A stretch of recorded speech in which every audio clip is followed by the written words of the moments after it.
अच्छा पार्टी कैसा हो सब। चलो जल्दी से अब हम लोग पढ़ना शुरू करेंगे। आज हम लोग पढ़ने के लिए टॉपिक चूज़ किए हैं ईसीजी। आज हम लोग ईसीजी पढ़ेंगे।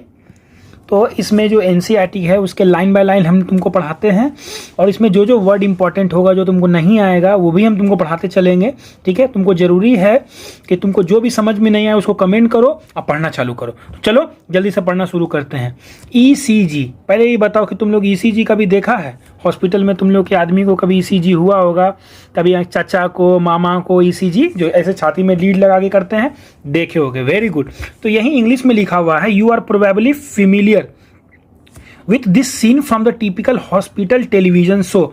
जब फिल्म देखते हैं हम लोग तो उसमें कोई दिखाता नहीं, आदमी का एक पीप पीप पीप करके कुछ ऐसे ऐसे कर्व करके बन रहा है, उसी के बारे में बात कर रहा है। तुम फेमिलियर हो उस सीन में। बहुत हॉस्पिटल में, फिल्म में, बहुत सारे मूवी में दिखाता है, साउथ में तो गजब में दिखाता है। A patient is hooked up to a monitoring machine that shows voltage traces on a screen and makes the sound beep beep beep as the patient goes into the cardiac arrest। ठीक है, patient को दिखाया जाता है कि एक patient के छाती में लीड लगा हुआ है। ठीक है, और एक मॉनिटर मशीन दिखाया जाता है जिसमें कुछ वोल्टेज को ट्रेस किया जाता है। इसमें काम की बात क्या है कि इसमें क्या चीज़ को ट्रेस किया जाता है बच्चों? वोल्टेज को ट्रेस किया जाता है। ठीक है, और कैसा साउंड आता है? पी पी पी, सबको पता है। ठीक है, और जब ये P P P straight line कब हो जाता है? कार्डियक अरेस्ट में। यहाँ पे एक चीज़ हम लोग क्या सीखे? यहाँ पे सीखे कि ईसीजी फ्लैट हो जाता है। क्या हो जाता है? ईसीजी फ्लैट हो जाता है। किसमें? कार्डियक अरेस्ट में, है ना। जब किसी को कार्डियक अरेस्ट होता है तो उसमें ईसीजी फ्लैट हो जाता है। ये चीज़ हम लोग जान गए। चलो हम लोग आगे पढ़ेंगे। एकदम बउआ एकदम ठेठी भाषा में, बिहारी भाषा में पढ़ना है, समझना है। जितना हिंदी में समझोगे उतना ही हिंदी में समझा पाओगे। ठीक है, दिस टाइप ऑफ मशीन, इस तरह के मशीन को हम लोग क्या बोलते हैं? Electrocardiograph is use to obtain मतलब प्राप्त करना, ऑब्टेन एंड इलेक्ट्रोकार्डियोग्राम। यानी कि जो पीस ऑफ पेपर पे जो ऐसे ऐसे डायग्राम बना रहा था उसको क्या बोलते हैं हम लोग? इलेक्ट्रोकार्डियोग्राम बोलते हैं। ठीक है, और ये जो मशीन मॉनिटर लगा हुआ रहता है, जो लीड के साथ बहुत सारा लीड निकला, 12 लीड्स रहते हैं। ठीक है, 12 लीड्स रहते हैं बच्चे। तो ये जो लीड लगा हुआ रहता है, इस मशीन को क्या बोलते हैं? इलेक्ट्रोकार्डियोग्राफ। ये बहुत देखना, ये अलग चीज है, इलेक्ट्रोकार्डियोग्राफ बोलते हैं। ठीक है, और जो पेपर पे निकलता है उसको ग्राम बोलते हैं। ठीक है, ये ध्यान रखना है। ईसीजी क्या है? ईसीजी ग्राफ है, ग्राफिकल रिप्रेजेंटेशन है। रिप्रेजेंटेशन मतलब एक तरह का दिखावा, दिखने वाला चीज of electrical activity. Electrical activity हमारे हार्ट में होती है। कब होती है? एक कार्डियक साइकिल में। मानी कि हमारा हार्ट जब काम करता है, कार्डियक साइकिल चलती है, तो उसके अंदर कुछ इलेक्ट्रिकल एक्टिविटीज होती है, उसको रिप्रेजेंट ग्राफिकली, ग्राफ की मदद से जो रिप्रेजेंट किया जाता है वो ईसीजी होता है। To obtain an standard ECG, standard ECG प्राप्त करने के लिए, जैसा कि नीचे दिखाया गया है 15.3 में, कहा भाई ये 15.3 है, ऐसे करके जो ग्राफ बनता है, ये पाने के लिए आपको क्या करना होगा? A patient is connected to the machine with 3 electrical leads. केवल 3 लीड्स की जरूरत होती है ऐसा प्राप्त करने के लिए। 1 टू ईच रिस्ट, दोनों हाथों में, कलाइयों में, एंड द लेफ्ट एंगल। कहाँ बच्चा? लेफ्ट, बाया, बाया, याद रखना। कहाँ? जैसे कि एक आदमी है, चलो बताओ कहाँ पे होगा? कहाँ कहाँ होगा बच्चों, बताओ जल्दी से। एक आदमी है, एक यहां करोगे, एक यहां करोगे, और इन दोनों में बताओ, ये राइट और ये लेफ्ट हो गया, तो लेफ्ट के यहां पे करोगे। ठीक ना, लेफ्ट कहाँ पे? क्या लिखा हुआ बच्चा? बाया एंकल में। कोई दिक्कत? कोई दिक्कत बच्चा? एकदम धीरे धीरे हिंदी में समझना है एकदम। That constantly monitor the heart activity, वो कंटिन्यूअसली क्या करेगा? हार्ट के एक्टिविटी को मॉनिटर करता रहता है। ठीक है, नापता रहता है कि कैसा चल रहा है अभी heart. For a detailed evaluation of the heart function, heart के फंक्शन को डिटेल में जानने के लिए multiple leads are attached to the chest region. देखो मैंने जैसे बोला था कि 3 नहीं, टोटल 12 यूज होते हैं बच्चे। हम लोग हॉस्पिटल में 12 लीड यूज करते हैं। क्यों? क्योंकि हमको डिटेल में जानना है हार्ट के फंक्शन को। ठीक है, here we will talk about only about a standard ECG. यहां हम केवल स्टैंडर्ड ईसीजी की बात किए हैं, इसीलिए 3 लीड की यूज होती है।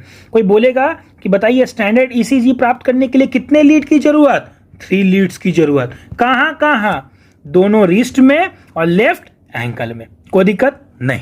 चलिए अब आते हैं कि जो ईच स्टैंडर्ड ईसीजी है बच्चे, each peak in ECG is identified with a letter from P to T that correspond to a specific electrical activity of the heart।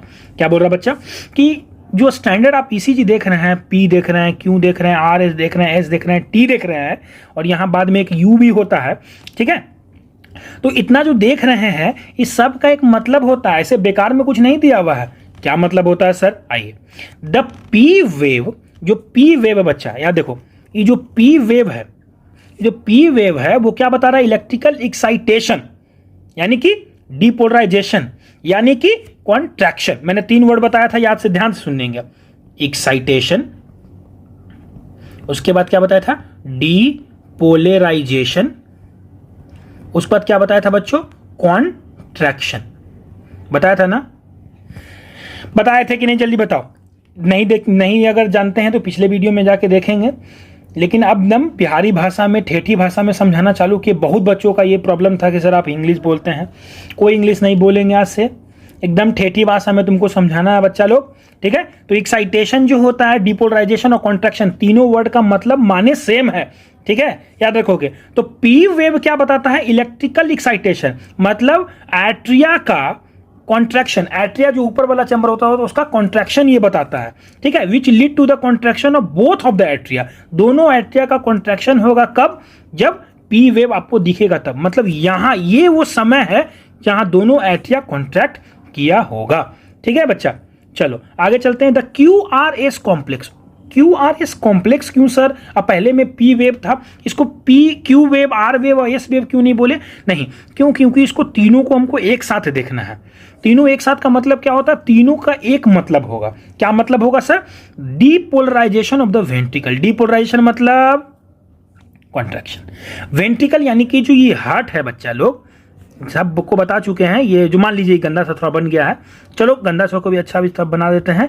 ये जो वेंट्रिकल है मेरा नीचे वाला ना, है ना, ऐसे नीचे वाला ये वेंट्रिकल, ये वेंट्रिकल का कॉन्ट्रैक्शन जो होगा, इसे पंप करेगा कस करके, जो पंप करता है उसी का हम क्या बोलेंगे कि ये क्यूआरएस कॉम्प्लेक्स है। समझ में है? क्यूआरएस कॉम्प्लेक्स क्या हुआ? देखो, जब पी वेव में एट्रिया पंप किया, एट्रिया कॉन्ट्रैक्ट किया, और क्यूआरएस में क्या किया बच्चा लोग? क्यूआरएस में वेंट्रिकल किया, ठीक है। तो क्यूआरएस कॉम्प्लेक्स क्या रिप्रेजेंट करता है? डिपोलराइजेशन यानी contraction of the ventricle which initiate, जो कि इनिशिएट माने क्या होता है बच्चा लोग? शुरू। लिखो यहाँ पे इनिशिएट, INICIAT, इनिशिएट मतलब शुरू। हम लोग को भी अपना पढ़ाई शुरू करना होगा, है ना, शुरू करना, शुरू करना, ठीक है। इनिशिएट माने शुरू करना होता बच्चा लोग, ठीक है। चलो, तो ये क्यूआरएस कॉम्प्लेक्स जो इनिशिएट होता है किससे शुरू होता है? वेंट्रिकुलर कॉन्ट्रैक्शन से, ठीक है बच्चा। तो contraction start shortly after Q and marks the beginning of the systole, ठीक है।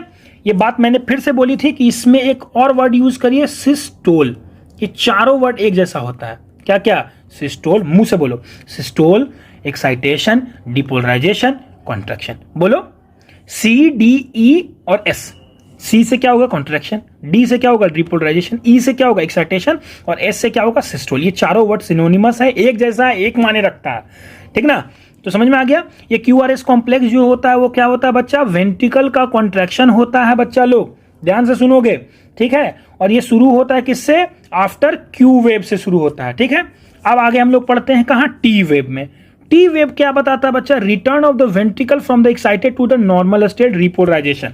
यानी कि अब ये जो टी वेव बता रहा है, वेंट्रिकल को बोल रहे हैं भाई तू बहुत थक गया होगा, अब रेस्ट कर लो। रेस्ट करने का मतलब क्या होता है बच्चा लोग? बताओ। कॉन्ट्रैक्शन का रिलैक्स करना, रिलैक्स करना, रिलैक्सेशन, ठीक है। ये रिलैक्सेशन को बताता है।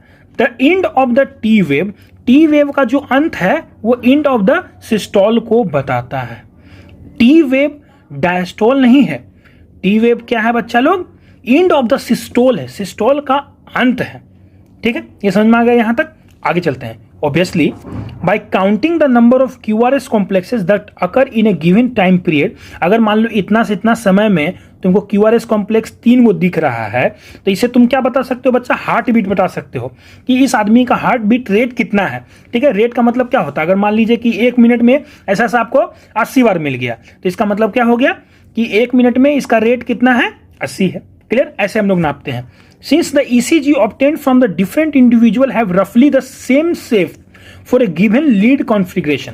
जब 12 गो लीड एक स्पेसिफिक जगह सबको 12 शरीर के 12 अलग अलग अंग पे लगाते हैं, अलग अलग जगह लगाते हैं, तो लगभग आम इंसान का, नॉर्मल इंसान का शेप सेम आता है ईसीजी का, ठीक है। लेकिन एनी डिविएशन, डिविएशन का मतलब बदलाव, लिख लोगे, डिविएशन का मतलब क्या होता है? बदलाव।